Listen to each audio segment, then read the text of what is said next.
الحمدللہ رب العالمین والصلاة والسلام علی سید الانبیاء والمرسلین۔ سوال ہے کہ اقامت کے دوران مقتدی کب کھڑے ہوں اور یہ عمل سنت ہے یا مستحب ہے؟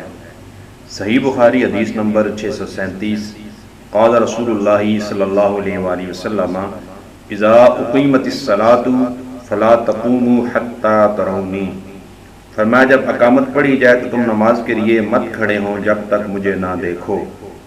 جو سوال کیا گیا اس کی 3 صورتیں بنتی ہیں۔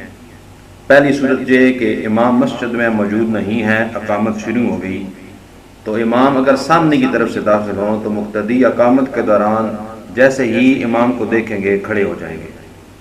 دوسری صورت یہ بنتی ہے کہ اقامت شروع ہو گئی ہے اور امام پچھلی طرف سے داخل ہو رہے ہیں، تو امام صاحب جس صف سے گزرتے جائیں گے وہ صف ساتھ ساتھ کھڑی ہوتی جائے گی۔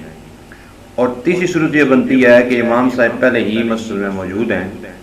اس صورت میں ائمہ کا اختلاف ہے۔